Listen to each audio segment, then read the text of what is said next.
Good morning, good morning. Happy hump day. It is Wednesday, March the 12th, 2025. You are tuned in to the Ted Manila Information Show, or the TMI Show for short, where we bring you way too much information. I am Manila Chan, the inadvertent racist, apparently.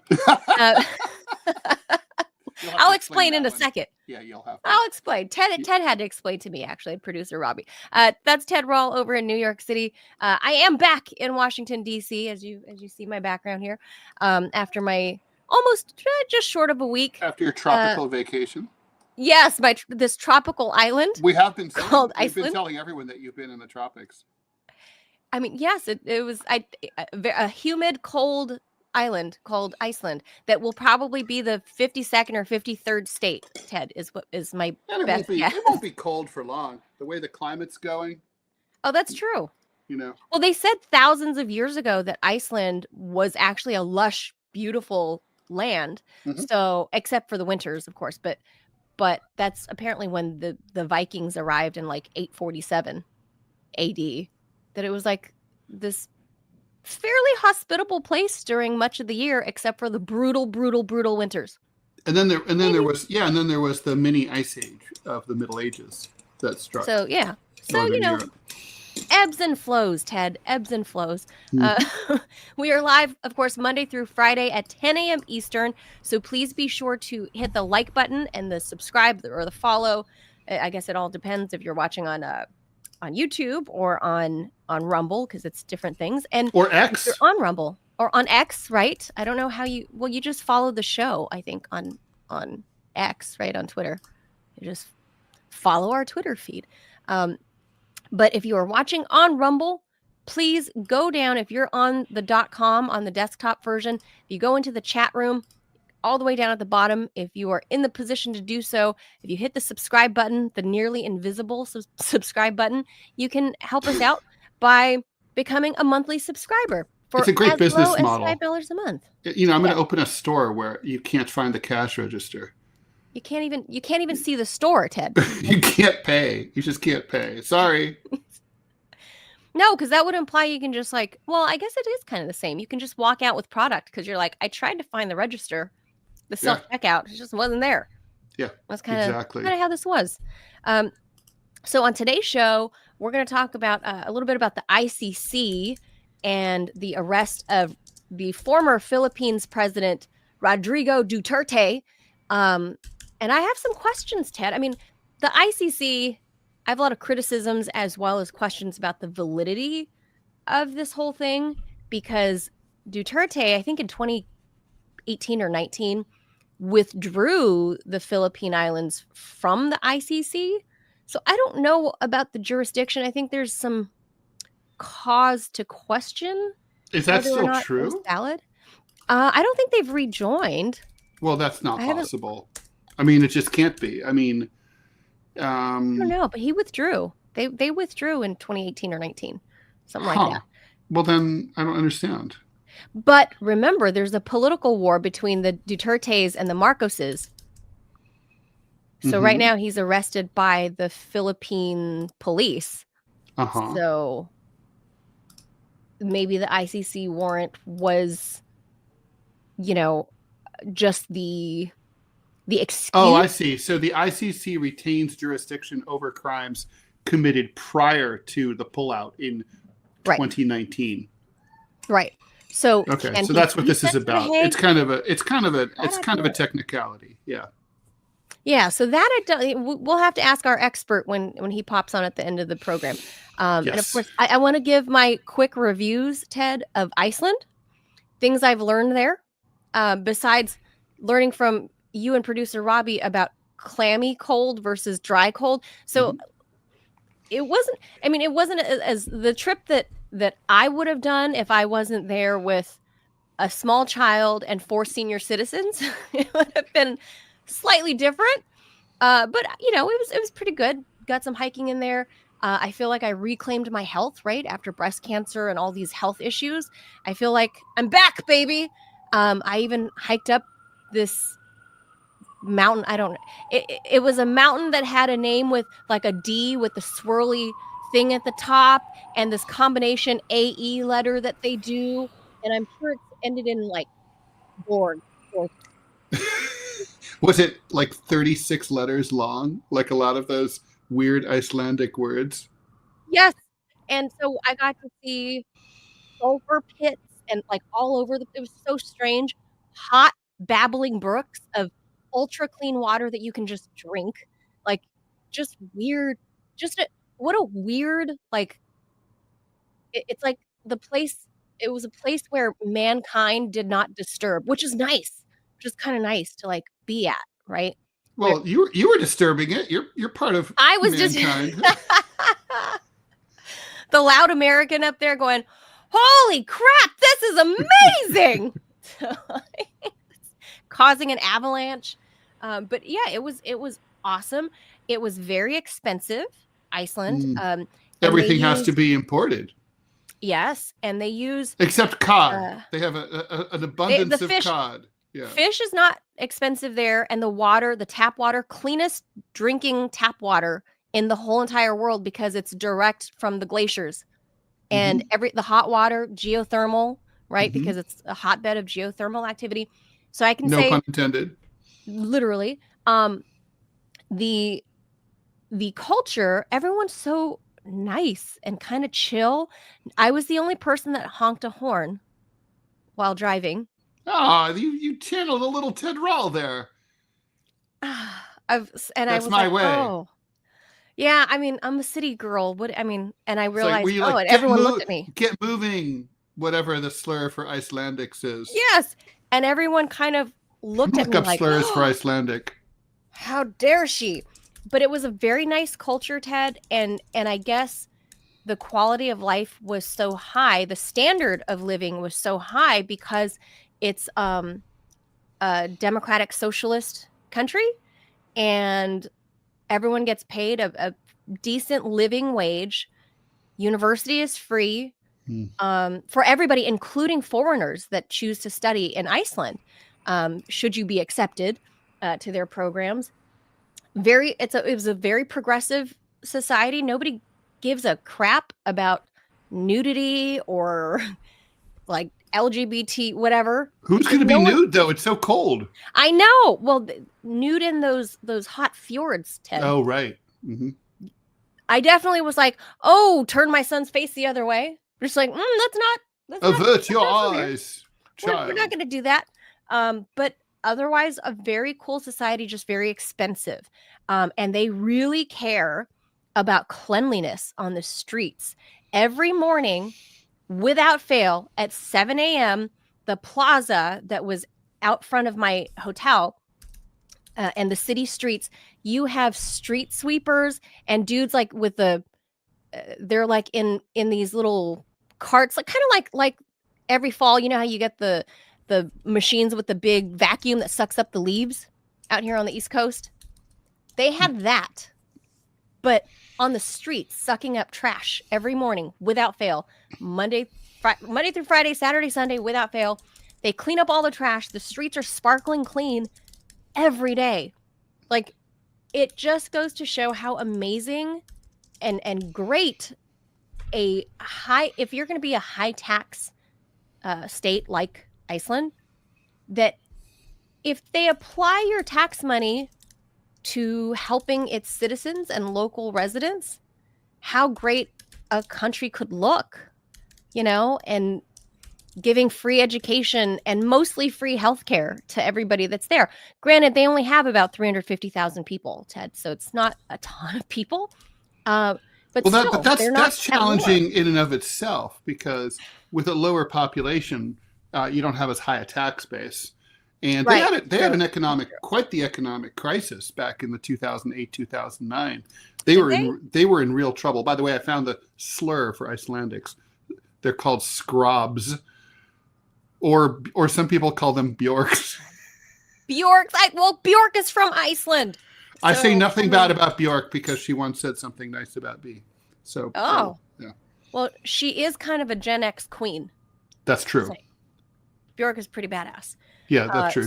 She is awesome. You know what she is? She's like the northern Atlantic version of Yoko Ono musically, and kind of like cool, but like unlistenable. Quirky and odd. Yeah, where you're like I awesome, like one or two of her songs. Like, I'm really glad you exist, but I never want to listen to, never want to But I don't like your music, but you're so no one cool. does, really. Yeah. Yeah, but she's so cool. She's so cool. But I can't really say I enjoy her music, but I love no one does. her on the red carpet. It's like Yoko Ono. She's really cool, but no one enjoys her music. But no, that's true. I guess that's a good comparison. But yeah, so Iceland, thumbs up. Thank you for hosting some wily Americans, and there were a lot of Americans there, Ted. And I would say that I was like, my family and I were the least of the Americans of where the locals would roll their eyes at. You should have just claimed you were Inuit. No one would have known. I know. We thought about it. We thought about trying to play pranks on the locals. So it's like especially my son. It's like we come from Nunavut. we thought about passing off our son as that. We are chasing a bear. We chased a bear across the tundra. He looks like he could be like an Inuit local. Like, yeah, it's all about how you dress. Really. So yeah, but his face. So he, people did look, and they were a little confused. And then as soon as I opened my mouth, they knew. So yeah, dead giveaway, but that's okay. Iceland, awesome, highly recommend. And I definitely want to go back and spend more time there and learn even more about their culture. I did not make it to the penis museum. My in-laws were opposed. By the way, I have penis related news for you. So I think this came up on the show the other day, but it was related to trans stuff, and I was wondering, like, what do you call the penis of a trans woman? And it turns out there is already a word. I coined it, and I thought this would be it, but it turns out someone beat me to it. It's called the sheenus. Oh. You're welcome. Okay. Welcome back to the United States. God bless America, Ted. God bless. That's. They say it's not the size of your sheenus. It's how you sheenus. Okay, I'm gonna struggle to unlearn that. I know this will be the side benefit of Alzheimer's, is that you will forget this someday. Well, with that, we'll get to some headline news. Our guest is due at the back half of the show at about 10:30. So with that, let's leave it at sheenus. Let's do it. Let's do it. Did you miss the Jaws, Ted? I did miss the Jaws. Also, I'm kind of oh, here we go. I'm kind of missing my document too. Where did I put it? Oh, I see what I did. Of all the news? Okay, here we go. Here we go. I might have to.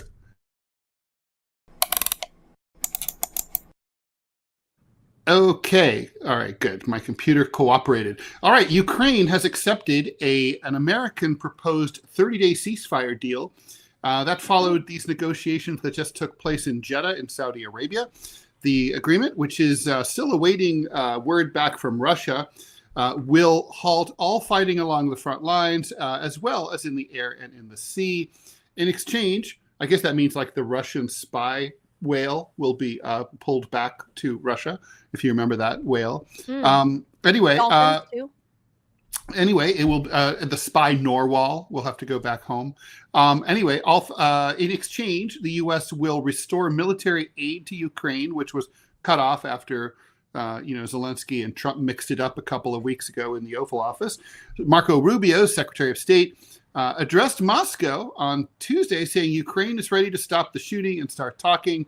And now it'll be up to Russia to say yes or no. If they say no, then we'll unfortunately know what the impediment is to peace here. The U.S. also says it will restore intelligence sharing and military aid with Kiev, both of which had been suspended. A minerals deal between Ukraine and the U.S. will move forward. And Emmanuel Macron, president of France, urged 30 nations to begin security planning for Ukraine's long-term stability. No word exactly on what combination of hallucinogenic drugs the French president was on when he said that. Kremlin spokesman Dmitry Peskov replied that Russia is just going to wait to hear back from the U.S. directly about all the details. And then after they hear it all from the U.S., then they'll think about it and they'll get back and they'll decide that. Probably the Russians say it would probably be best for Trump to just call Putin directly so that they can quickly arrange that. It sounds to me like probably I would expect that first of all, Trump has already spoken to Russia about this, to Putin. To Putin? And I think they've already had, so they already knew, what the terms are, and I would imagine that Putin will say okay, and no. However, he did say that he doesn't like it. Yeah, he said that he doesn't want a ceasefire. He wants a peace deal. Well, the latest is we're looking at Sergei Lavrov, the foreign minister. They basically, I don't know if they outright said the terms like no or niet. No, they didn't say that, but they're just sort of like, we don't really want a ceasefire. But I don't think they just want to do like what the Israelis are doing and keep kicking Lavrov the can down said. the road. Lavrov said that that again, not a hard niet, but he did say that these terms are not.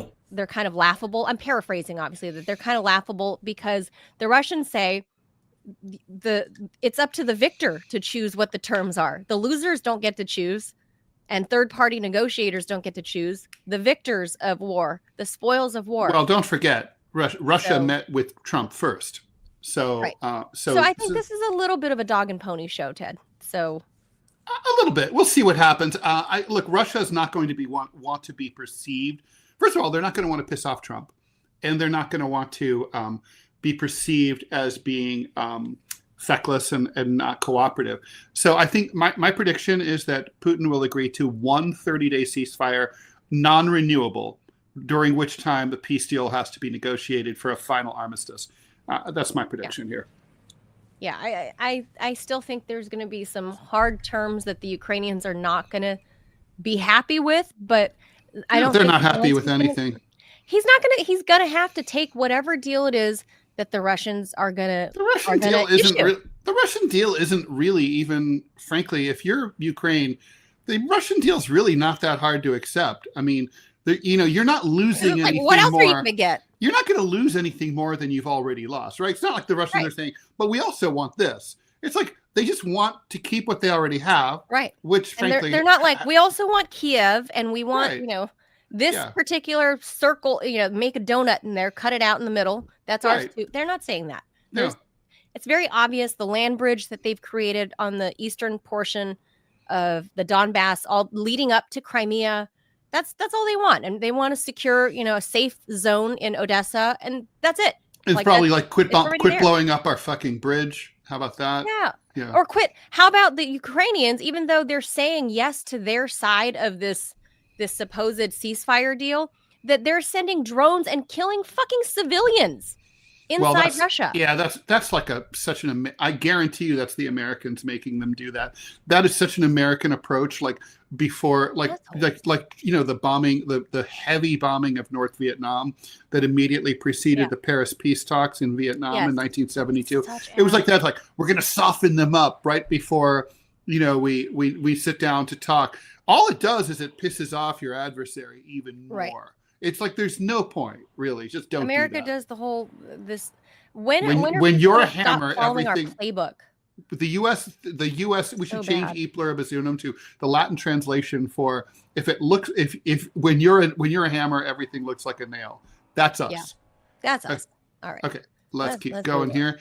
The House of Representatives has passed a stopgap funding bill, voting 217 to 213 to stop a shutdown, or to try to stop a shutdown. They need Senate approval as well, and to keep federal spending at exactly the same level as it is now through September 30th. Speaker Mike Johnson then immediately adjourned the House for a week, which means that the Ways and Means Committee can't allow the Senate to amend the bill because the shutdown deadline comes on Friday.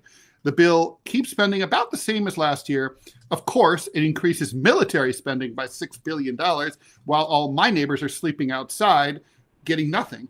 It also cuts over $1 billion from Washington, D.C.'s budget for the rest of the fiscal year, which raises questions about how the capital city of the United States is going to be able to fund city services.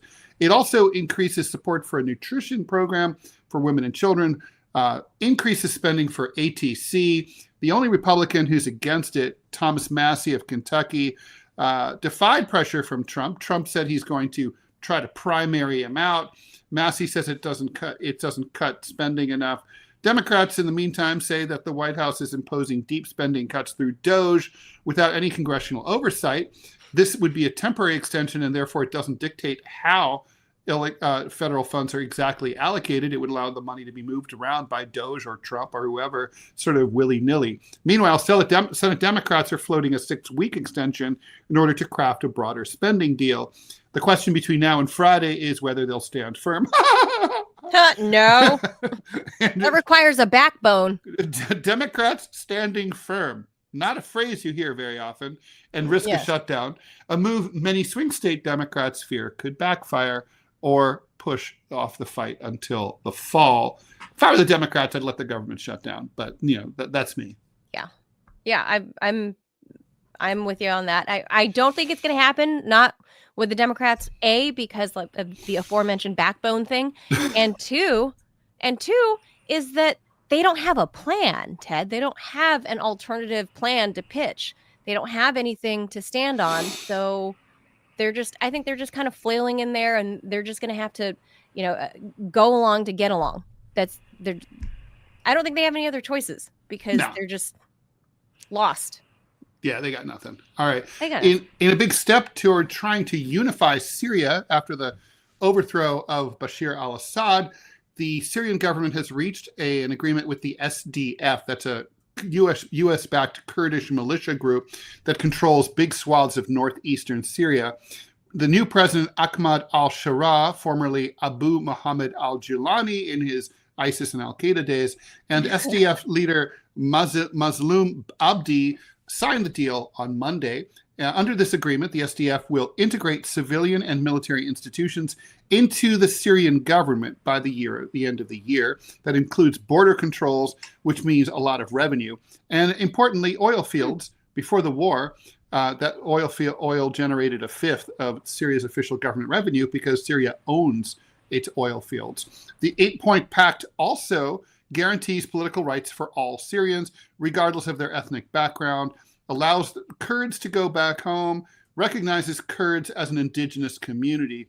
Last weekend, sectarian violence exploded in western Syria when pro-Assad people in the Alawite community attacked a state checkpoint because they were getting really abused by the new HTS jihadist government, and they decided to take a stand. They were just like, we're not taking it anymore.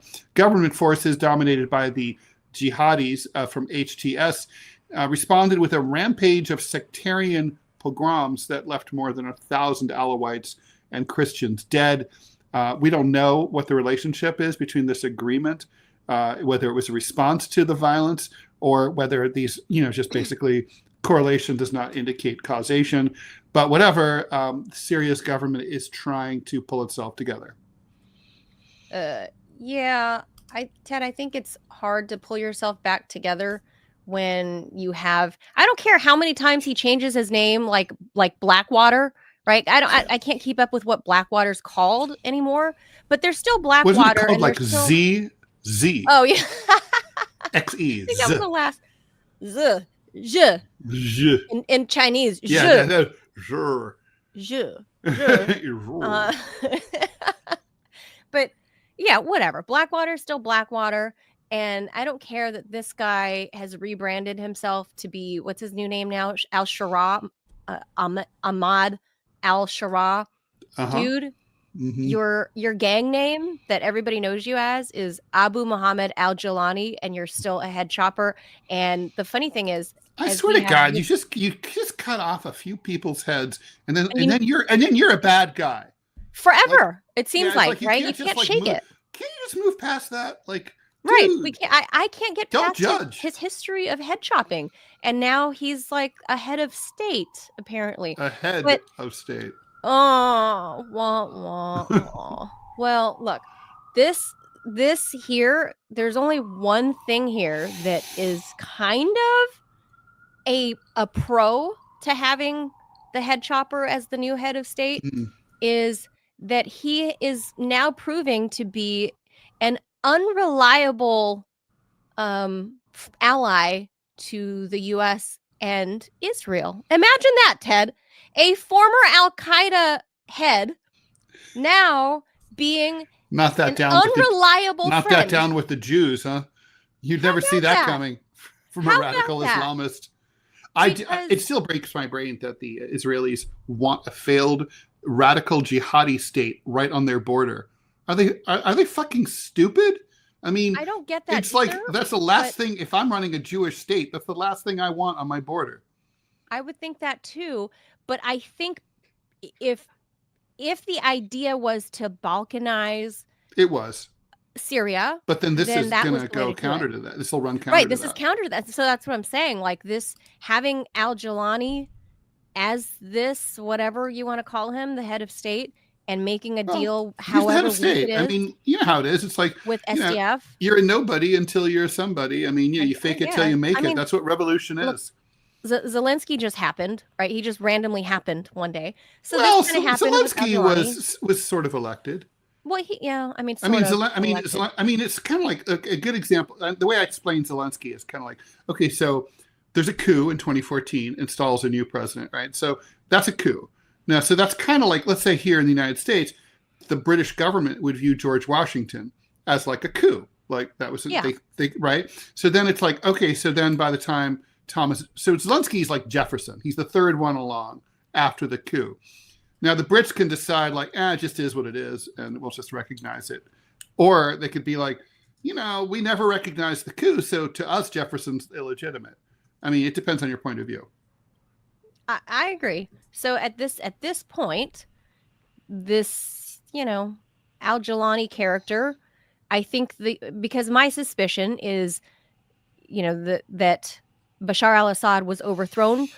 And call me crazy, Ted, but it's only been the last 15 years that the U.S. has espoused the desire of overthrowing Bashar al-Assad. And now he's overthrown while he was like on holiday or something, like out of the country. He's overthrown by the head chopper, and the U.S. is like, oh, it's fine. And Israel's like, oh, yay, great.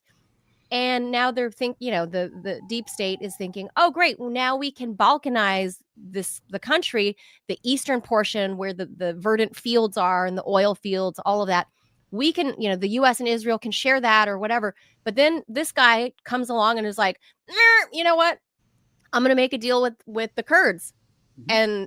And the U.S. are like, wait a minute, we hung them out to dry 10 years ago. Now you're reviving. Hold on. Again, unreliable ally. You shouldn't be surprised. Just like every time the U.S., is like, yeah, but you have to understand this is a win-win for them. Because what's going to happen is Syria is going to be the new Afghanistan, and it'll be our next war. The U.S. doesn't have any real enemies. What we do is we create our enemies so that we can then bomb them and kill them, and then sell more weapons. More to the point, sell more weapons. This is true. This is true. In a major development yesterday, Ontario has suspended its 25% surcharge on exports of electricity to Michigan, New York, and Minnesota. That comes as a relief to me. Doug Ford, who's the premier of Ontario, also that's kind of like the governor, said that U.S. Secretary of Commerce Howard Lutnick, and U.S. Trade Rep will meet on March 13th to discuss a renewed USMCA ahead of the April 2nd reciprocal tariff deadline. Ford announced the move and said that he and Lutnick had a productive conversation about the economic relationship between the U.S. and Canada. That announcement follows Trump's threat to increase tariffs on Canadian steel and aluminum by 25 to 50% beginning March 12th. He said he would declare a national emergency in the 3 states and said, why would our country allow another country to supply us with electricity, even for a small area? Who made these decisions and why? And this is my favorite part, and can you imagine Canada stooping so low as to use all caps electricity that so affects the life of innocent people as a bargaining chip and threat? Donald Trump talking about someone else stooping low to threaten people. That's hilarious. In response to Ford suspending the surcharges on electricity, Trump reversed course, revoking the additional 25% tariff on steel and aluminum, but the 25%, the basic 25%, in other words, 25 instead of 50, still goes into effect today.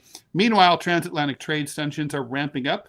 The EU is going to impose sanctions of $28 billion tariffs on $28 billion of U.S. goods beginning next month. That's in response to Trump's 25% blanket tariffs on steel and aluminum, which went into effect earlier today.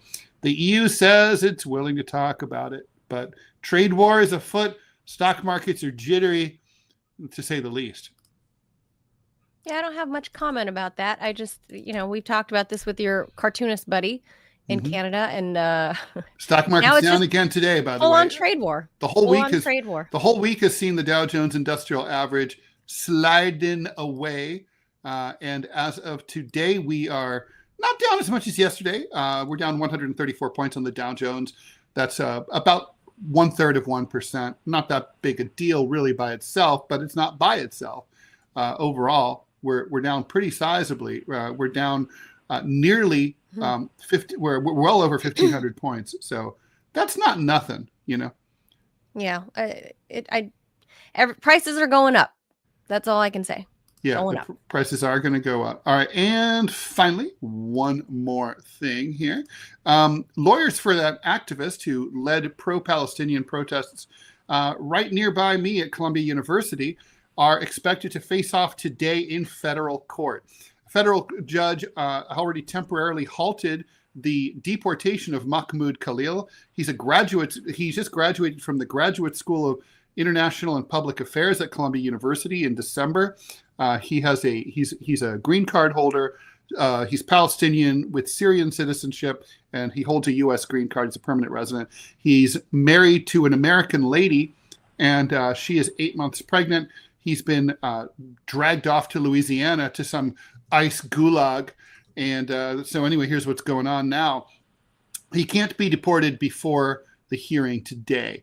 So the Amy Greer, his attorney, says that officials were acting on a State Department order. They showed up and they said, we're revoking your student visa. And he's like, dipshits, I don't have a student visa. I'm a green card holder, which basically means you're a U.S. citizen who can't vote. I mean, that's very, very solid. Khalil was then nevertheless sent off to a detention center in Jenna, Louisiana, so that he wouldn't have access to his attorneys or to his wife. So they're beautiful people. Anyway, he will not be allowed to present himself at the hearing today.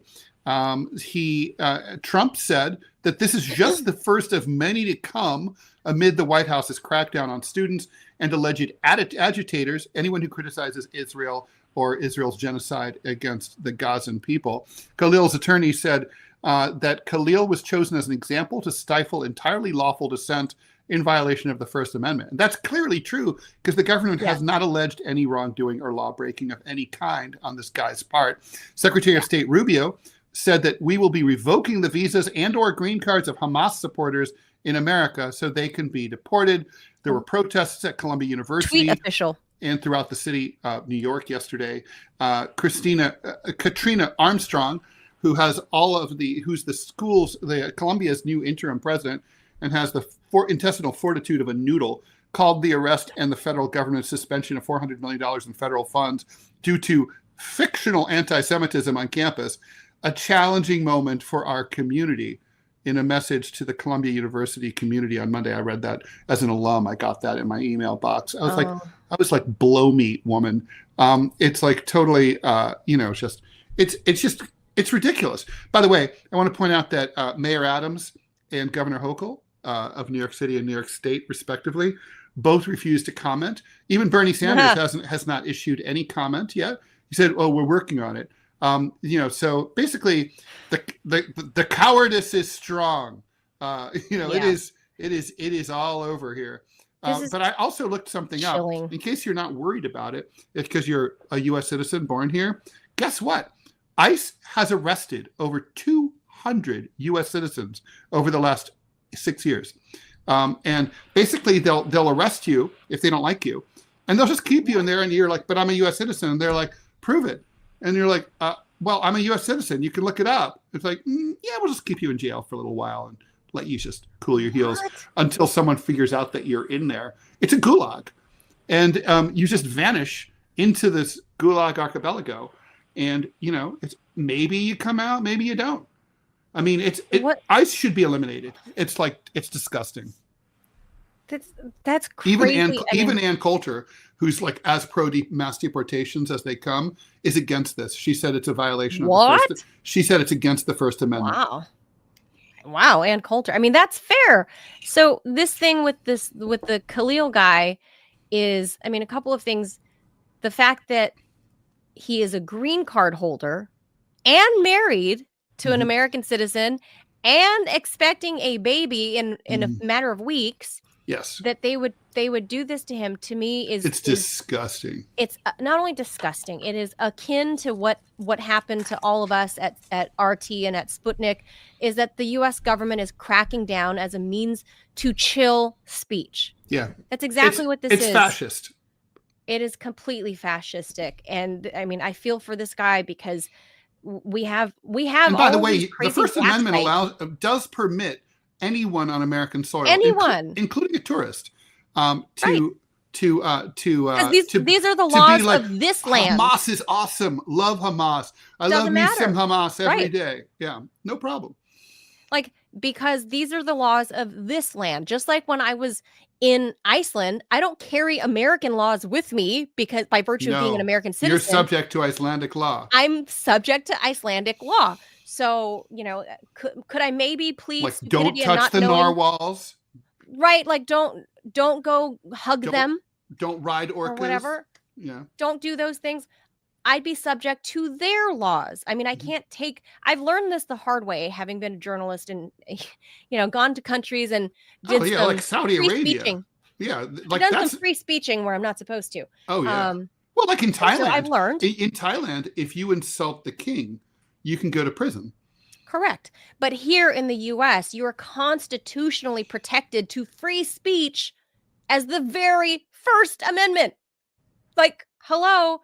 And that's what this guy is doing. Well, I'm very deeply concerned about what's going to happen. I mean, on the one, I hope and I strongly believe that the judge will order. This is a habeas corpus hearing. Yeah. And I believe the judge will order him released.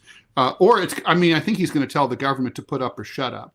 Unfortunately, the government will plead that they need some time to produce evidence. And unfortunately, the judge will probably grant that time. So I bet the judge will give the government a few days or even a week to cough up some evidence that this guy's done anything wrong, or to release him. I would imagine. You don't have to agree with Mahmoud Khalil, but if you are a believer in the American Constitution and its values and what it states, which Trump is obviously not, free speech absolutist, Elon, I'm looking Rubio at you. is obviously not. Musk has been laughing about this too. Then free Mahmoud Khalil. And the Democrats in Congress are not. They're all a bunch of cowards. They're afraid of the Israel lobby. And as for the pro-Israel people who think this is just swell, let me just tell you, like one day I could be president, right? And I could become I'm really pro-Palestine, right? So I could become like a total maniac and just be like, I could have Alzheimer's, I could have a brain worm, and I could decide to deport everyone who's pro-Israel. So once something like this gets used against one side, it can be used against the other side. It can be weaponized. It's dangerous. Everybody should be against this, regardless of where you stand. Yeah, it's terrible precedent. Even if it's a media stunt, it's a terrible precedent to set. Even to give the illusion that it can happen. It is, to me, I view it as meant for one thing: to chill speech. That's all. That's the purpose. Yeah, I mean, and it'll work too. I mean, already at Columbia University, they've banned all the student organizations that are pro-Palestine. They've banned all protests on campus. They fired the president for not being aggressively pro-Israel enough. I mean, I don't know. They fired professors. They've expelled students. I mean, it's not like Columbia hasn't done anything. Anyway, enough. I could go on and on. Yeah, we definitely could. But we'll leave that there, and we'll get into our main topic. Our guest has been patiently waiting on the other side of the planet. Literally, now that we've had the time change, Ted, we're exactly 12 hours apart from the Philippines, from Manila, the other Manila. Right. All right, so let's switch gears into our main topic.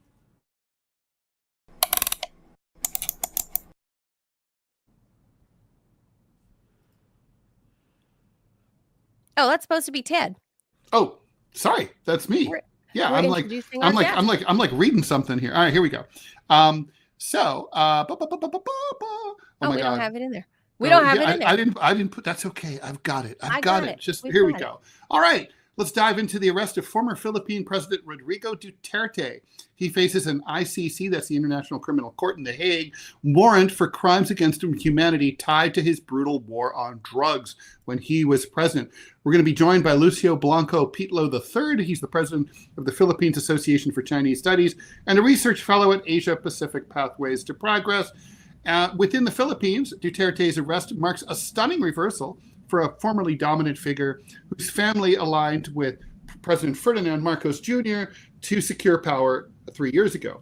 The arrest highlights the unraveling Duterte-Marcos pact, as well as Sara Duterte's recent impeachment as VP and the escalating feud between the pro-China Duterte clan and the pro-U.S. Marcoses.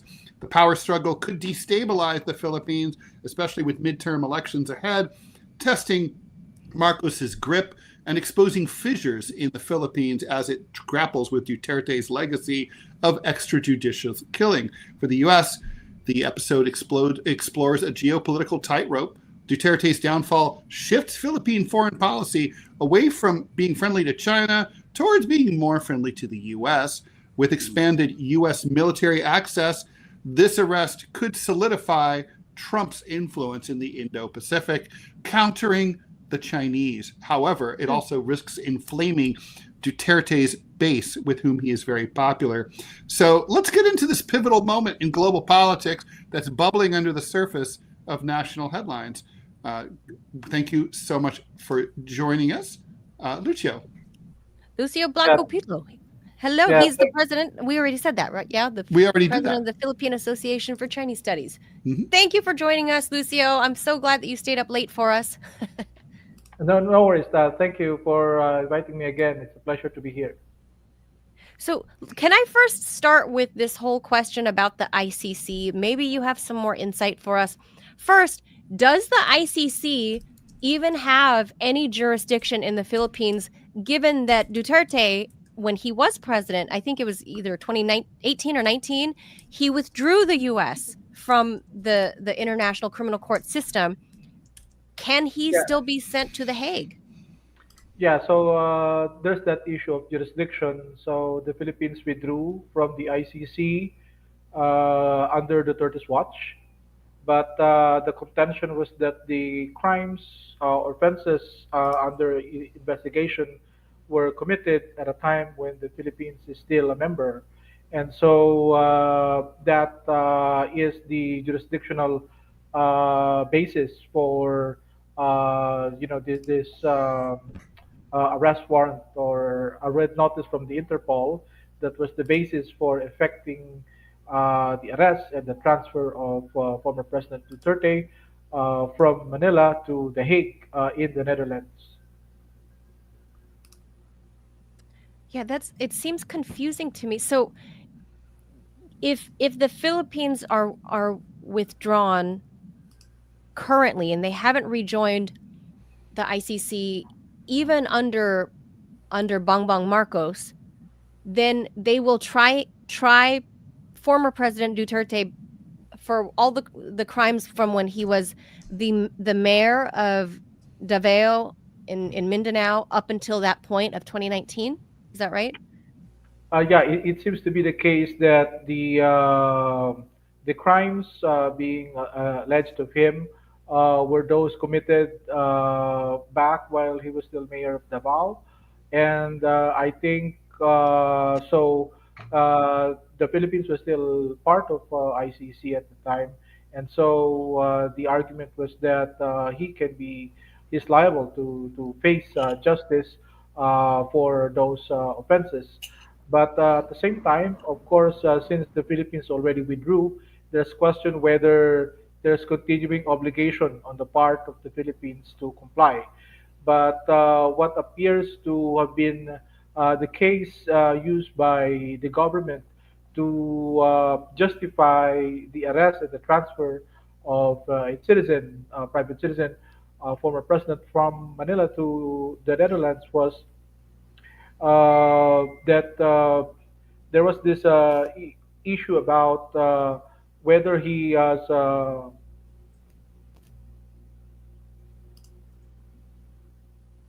Hello, Hello. can Yeah, we're here. We got you. We yeah. hear you. So the jurisdictional tussle is still there, and so I think the basis for effecting the arrest was an Interpol red notice. And so, while the Philippines already withdrew from the ICC, the country remains a member of the Interpol, and that if the Philippines fail to comply with its commitment with Interpol, then it may undermine Philippine efforts to bring back Filipino fugitives hiding abroad, as well as protect Filipino Mm. citizens who may be victims of human trafficking or Mm. forced Mhm. work at scam centers elsewhere in Southeast Asia. And Interpol will be very helpful in making sure that those behind such crimes would be held accountable, and that Filipinos, the welfare of Filipino nationals abroad working, or those lured to work in scam centers or scam factories, their rights would be protected and that they would be repatriated. Yeah, this this seems uh, it came as a little bit of a surprise to me. I know that they had been investigating Duterte for many years, and that they say that he withdrew the Philippines from the ICC as a means to scuttle any investigation. But now this has happened. But under in the background, when we had you on the first time, we're talking about his daughter, Sara Duterte, the vice president, having a fallout with the new president, Bongbong Marcos Jr. That this, I mean, I can't help but feel like this was sort of a political setup by Bongbong Jr. I mean, is that what the local Filipinos feel? I mean, I know there's still a lot of strong support for Duterte. Agree. So there are those who think that one, this is an affront to Philippine sovereignty and judicial independence, and that this is a clear change, a 360-degree turn from the initial position of President Marcos Jr. in relation to ICC jurisdiction. He said early on that he feels that ICC has no jurisdiction in the country because the country's courts function, and that it can dispense justice, and that if there were any infractions or violations committed, then the country's judiciary is well able to handle these issues. But as we all know, the fallout from the failure to have a political reconciliation between these two powerful political families, the fact that the line was already crossed, and there's no turning back. And I think the sense from some observers that President Marcos would have to do this because by 2028, if the wind blew in a different direction and either Sara or a Duterte ally come into power, there might be political reprisals. And so, in a way, we see right now Vice President Sara, there's a looming impeachment at her here in Manila, and her father would be in The Hague facing trial in Yeah. ICC. So separation of the father and the daughter, probably, of course, to diminish the power base of the Dutertes, especially in Mindanao, where spontaneous protests are taking place right now, against what happened in the last 48 hours. And so I think people will look at it, especially Duterte supporters and his base, probably even those in the fence. The way the developments happened so fast, and some may argue that the proper procedures were not completely followed. And I think the point that a local Dutch court may have to determine first whether the proper procedures were observed before handing over former President Duterte to ICC. And so, to some, that raised questions as to whether the custodial state, where the arrest was made here in the Philippines, where Duterte is a citizen, whether they were fully satisfied and whether the private citizen Duterte was able to access legal remedies. First, since there were those maintaining that upon landing at Manila Airport from Hong Kong, he was escorted to a nearby Air Force base, and he was not allowed to see his counsel, and Mm. was only read about his Miranda rights several hours after the arrest was made. So there were those looking at whether requirements of the ICC in terms of effecting the arrest was fully complied. Otherwise, there might be some potential backlash for the current Marcos administration in handling this issue. What kind of backlash are we talking about? I mean, it looks to me like, once the ICC sinks their teeth into your butt, it's hard to get loose. Ask Slobodan Milosevic, right? It looks like he's probably, he's 79 years old. He's probably not coming back, right? What's going to happen in the Philippines? Is this going to lead to street protests? Is it just going to be voter discontentment? Or will it just eventually be like people will get over it? Yeah, so there are street protests taking place, especially in the Mindanao and the Visayas, Cebuano-speaking regions where traditionally the bailiwicks of the Duterte family. And of course, there's a coming elections in a couple of months, and whether the move to arrest and transfer Duterte, is Shanghai in a short span of time, whether that would re-energize or galvanize the opposition, whether it would win sympathy votes for the political opposition candidates that were endorsed by former President Duterte, and whether enough senators in that lineup will get into the Senate, who will then be, the Senate will have to convene as an impeachment body to try her daughter, Vice President Sara Duterte, either to acquit her or to convict her. And so, if there would be sufficient numbers from the opposition joining the new Senate to be formed, which will convene as an impeachment court, then the former President Duterte said before he was taken to The Hague that that development might bring her daughter to the presidency, and so we will see in the coming weeks and months, whether that remark would be fulfilled or not. So we see here on the screen Sebastian Duterte, the new mayor of Davao City. So, I mean, this is Rodrigo's son. He's got some strong words, right? Saying that they are insisting that PRRD get on a plane to who knows where using an ICC warrant, which does not have jurisdiction in this country. Clowns behaving like clowns again. What's PRRD? What's PRRD? President Rodrigo Duterte. Okay. So, referencing his dad, obviously this is politics is the family business, I guess you could say, with the Duterte clan, right? It seems like all his kids are involved in politics as well. Yeah. But that said, it does seem, to his son's point, that it seems like this is all a political manipulation of loopholes in the laws, and that we're now seeing, for example, the Chinese Foreign Ministry spokeslady, she's talking about his arrest. She's kind of standing up for him. I'm paraphrasing, obviously. But then on the U.S. side, it's exactly the opposite. The U.S. is now praising the ICC and praising The Hague. But, when the ICC issued an arrest warrant, for example, for Benjamin Netanyahu, they condemned it and threatened sanctions on those judges and blah, blah, blah, blah. But here they're saying, oh, yes, ICC is very good. Good. They got Rodrigo Duterte. So we're seeing two different polar views on political influence over the Philippines.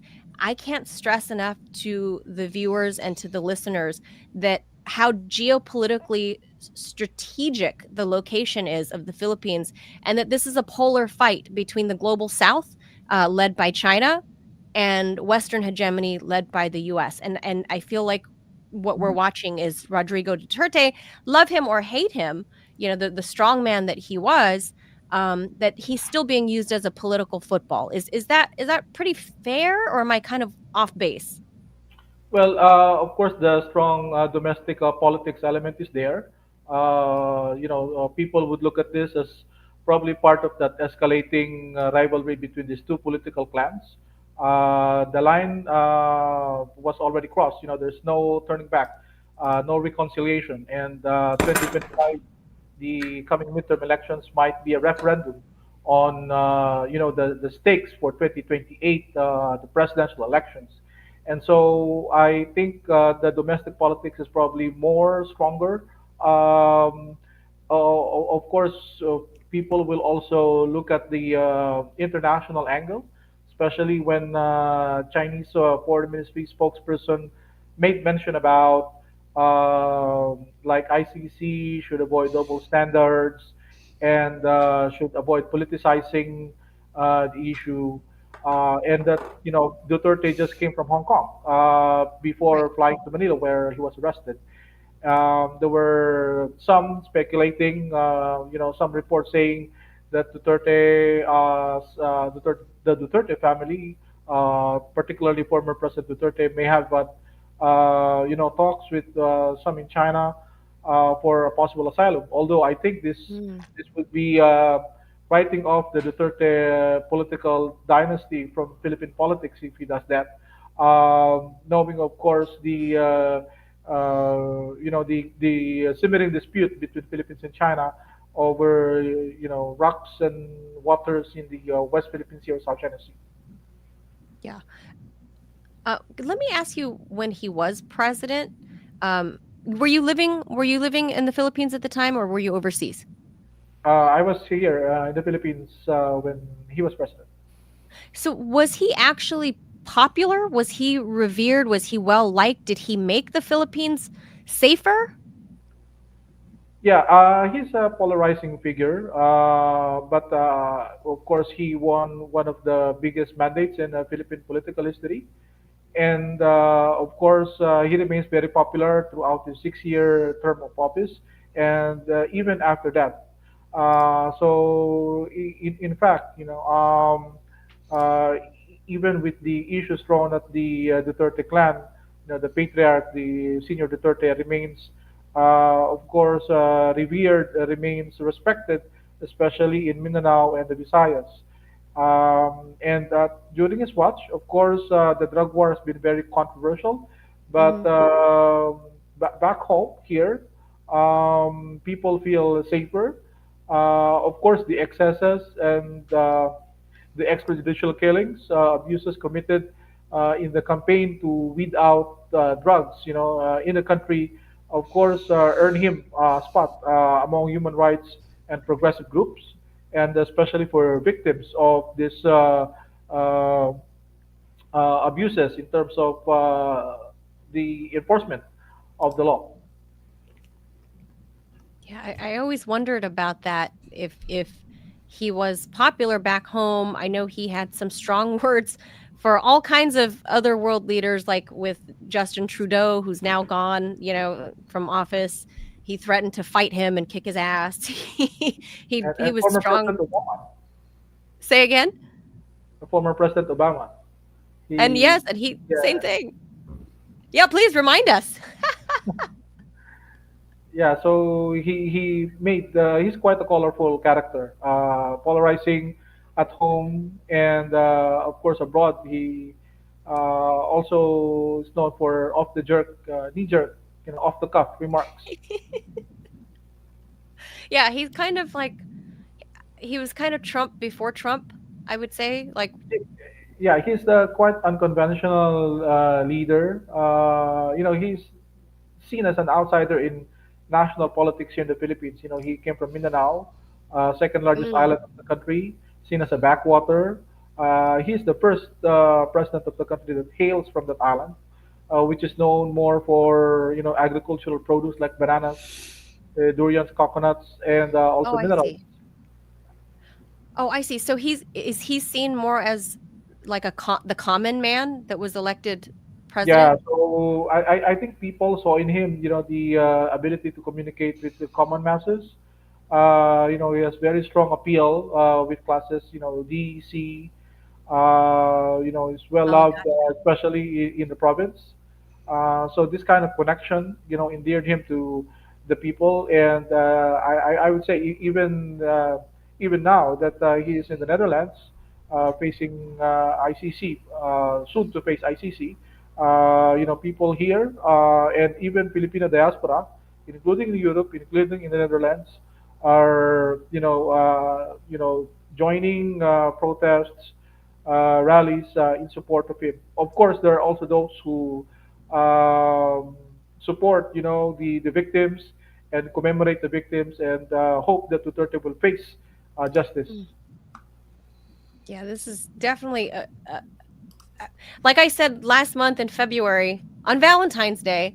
Ted, I told you we got to pay attention to the Philippines. There's a lot of stuff happening there, and that's sort of the West's key into Asia is by going through the Philippines. And what is the I mean, so what are the Chinese? Are the Chinese pissed about all this? Are they do they view this as like the secret hand of Donald Trump is is pulling some strings here? Well, I would think besides those comments in relation to the ICC, of course, the foreign policies of the previous and the current governments are well known, and so I would think that some in China feel that the Dutertes were a friend, and of course, by any way that they can extend assistance, they will. But at the same time, their standing policy of non-interference in the domestic affairs of other countries, especially a country which is increasingly wary of allegations of Chinese espionage, and of course concerns about Chinese presence in Philippine waters. So I would think that China should be cautious, lest their words be construed as in any way intervening or interfering in an issue that is domestic to the Philippines. Mm-hmm. Yeah, it's a very delicate dance all the political figures have to play to not seem like they're, influencing local politics there, for a smaller country versus a giant country like China. But I still stand by my thesis that the key to Asia is through the Philippines. And that's how we saw the Pacific Front in World War II. That's how it unfolded, was through Mindanao. You needed to be there, right, in the Pacific Front for World War II. So this has always been, I think, America's key into Asia was going through the Philippines. And I think we have to pay attention. I'm just saying. I know there's a strange dynamic between China and the Philippines, like you were pointing out, Lucio, with the fishing rights and what have you, the water rights, and Rodrigo Duterte certainly had some strong words for China as well during his time. But I think by and large, China was defending, at least in this case, the sovereignty of the Philippines by way of, almost sticking up for Duterte, but not quite, because you got to be careful. You have to be careful with the language. So Yeah, certainly, because China is also, well, not a party to the ICC, they're part of Interpol. And of course, ASEAN countries, including the Philippines, are very jealous about sovereignty. And any posturing to the effect of interfering in a domestic issue will always elicit sharp rebuke and strong reaction. Yeah, I think so. Especially because again, it's the ASEAN countries are mostly a collection of small countries. So, it's an affront to them when a big country says too much. So we'll see. We got to pay attention to this. I love that we found you because you are so excellent and all of this, the ins and outs. It's for the Philippine Islands. I think it's harder for us in the U.S. to find an expert that's there in Manila. Thank you. Thank you. Always Thank you happy to so be much. of help. Thank you so much. Yeah, thank you, and more power to your program. Thank you. Talk to you soon. And we'll be sharing more of your work. Please let us know if you publish. We'll be happy to share with the audience. Sure. Thank you so much, and have a good day. And, have a good evening. More power to your work. Godspeed. Okay. Thank you. Likewise, bye-bye. Lucio. Thank you. Bye-bye. What is he, 12 hours ahead? It's like late. 12 right? hours, exactly. Yeah. Yeah. Mm-hmm, yeah. Mm-hmm. Yeah. Well, 11 o'clock at night. Some people stay up later than you and I, Ted. Some people have busier social lives and are more fun. Well, my cat is very insistent that I go to sleep early every night. So he meows he runs to the bed and meows like, "What are you doing? Hurry up, come to bed." Well, you guys know I'm a mom to a kindergartner, so I have more or less a kindergartner's schedule, meaning going to bed fairly early-ish. Mm-hmm. I try to stay up a little later than him because, I have to get stuff done. But for the most part... Well, look, it's not the 1980s. It's like there's no parties to go to that are any fun. That's true. We talked about that with Scott Stantis. So, or even the 90s. People fun is no more. It's not like... I mean, I don't know. I'm not at all. I mean, the only thing that's good about being like, I don't know if I would change places with someone who's 25. I mean, it's like, no, their lives suck compared to what the way ours were. No, 25 in the 90s and even early 2000s. That was good. That was my 25, was early 2000s. And 90s for me. It was excellent. Excellent. 80s. I would 80s. Not trade. I would not trade 25 today versus 25 then. No. 20 pre 2000s. Like I was 25 in 1988. I would not change. Musically, culturally. Peak time for party. Oh yeah, no question. Peak party time. I mean, I've seen the videos. Honestly, I don't think young people today know how to have fun. Big shoulder pads. No, I agree. I don't think they do. Yeah. We talked about that, Ted. We talked about it with Scott, and I think it was all true. And but here's the thing. In other countries, I did notice in Iceland, they partied Friday and Saturday night because my hotel was facing this like they party in Iceland. No question. They party. Yeah. I was woken up multiple times on the Friday and Saturday that we stayed there. All hours of the night, Ted. They were. I mean, literally. Apparently things are they're very promiscuous too. They have that reputation. Well, they do sex first. Yeah. In dating.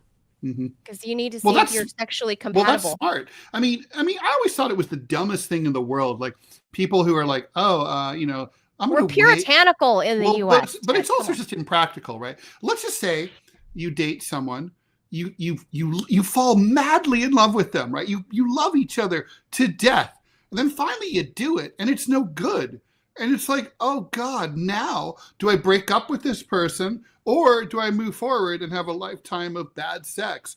Sex should come first, always. First date, no question. That's a cultural norm. Cultural norm for them, for the Icelanders. Well, that's and they because party they're smart. Hard. Yeah, they party hard. Sex first, just to 5 in the morning, Ted. Take it out for a spin. It's like a test drive. I don't want to fall in love with I don't want to fall in love with the car. Let me drive it and see if it's any good. If you're in love with somebody, it makes the sex better, and the connection is better. Sure, but there are certain things about that mechanically, for example, that may not work in some cases. So, I mean, there's that sort of zone where it's sort of like, pretty much it's all good, but there's gradients of good versus not as good. I'm not talking about that. I mean, like sometimes there's catastrophic, mechanical issues, and then there's nothing that can be done there. Our whole point there is, I know a lot of Filipinos, and when they go to the motherland, even if they're born in the U.S., they go to the motherland, they always tell me that Filipinos love to karaoke and party all night. And I mean, maybe not 1990s America party like you and I are talking about, Ted, but they have their own late nightlife. And the Icelanders had their very, very late nightlife, but it was confined to Friday and Saturday night. Sunday night was quiet. I got some sleep. They got back to business Monday morning. Back to work. Yeah. Back to work. I mean, they were very orderly, but it's those are my kind of people. It's a juxtaposition between being like openly promiscuous and having no taboos in your society, partying hard Friday and Saturday, but then Sunday through Thursday, you're like just back to business. It's very interesting, very weird dynamic in that country, but very cool place. Highly recommend. Anyway, that's going to do it for Ted and I. We'll be back tomorrow morning at 10 a.m. Eastern. Should we tease our guest? I'm back. Oh, we can. We can. I think it's a reliable guest. It's someone I've known for like 10 years. So I think I feel safe saying that my buddy Lee Camp, comedian Lee Camp, he's joining. He's relaunched his RT show independently. Wasn't it called Unredacted?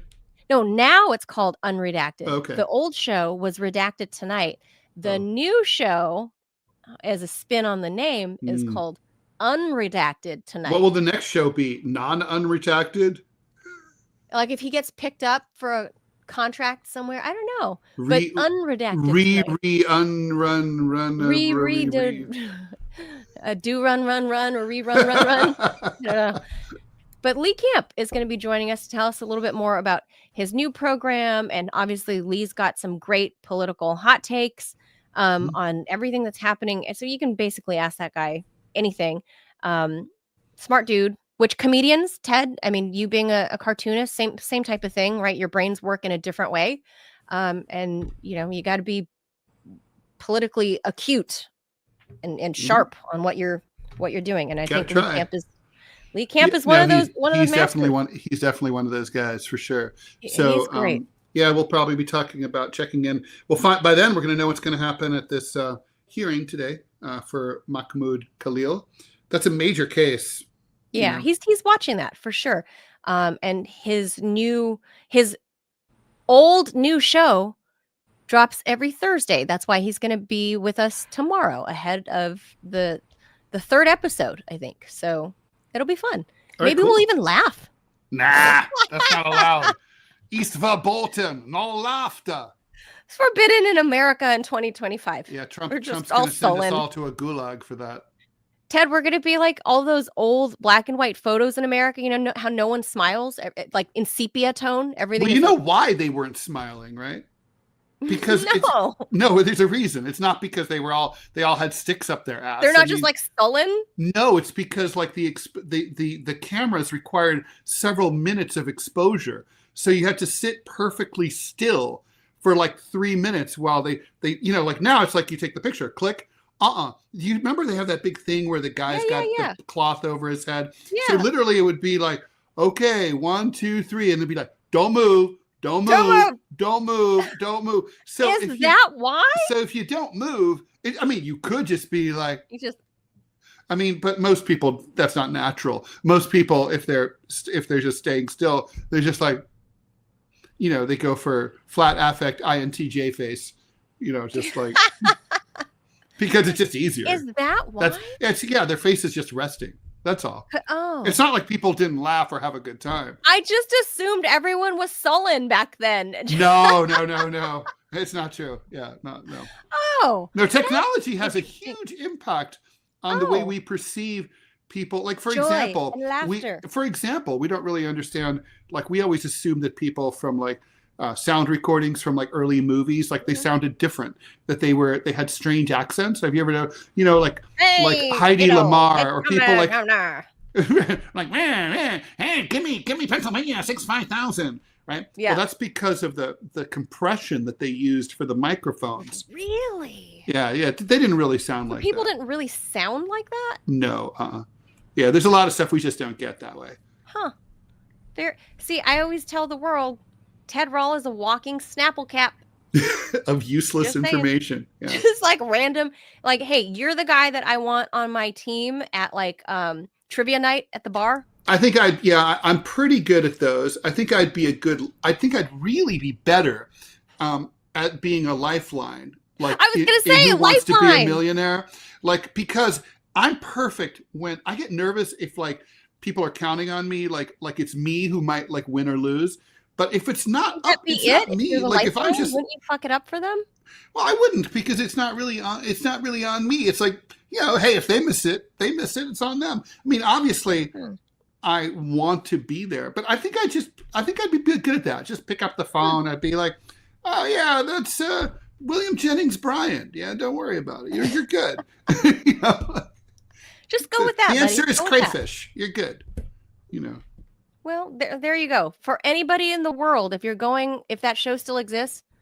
I don't think it does.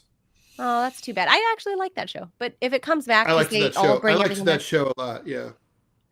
These days, the only show I like that I watch Jeopardy. But. Oh, I saw, because they had British TV all over Iceland, because they have limited, 350,000 people on the island. They had limited TV production capacity. So they had a lot of British TV there. The British brought back American Gladiators and called it, I don't know, British Gladiator. Oh, but it's really? Like totally the same thing. They took our American Gladiators. Is it as good or weird as ours was? It's almost as good. That was an almost as enjoyable show.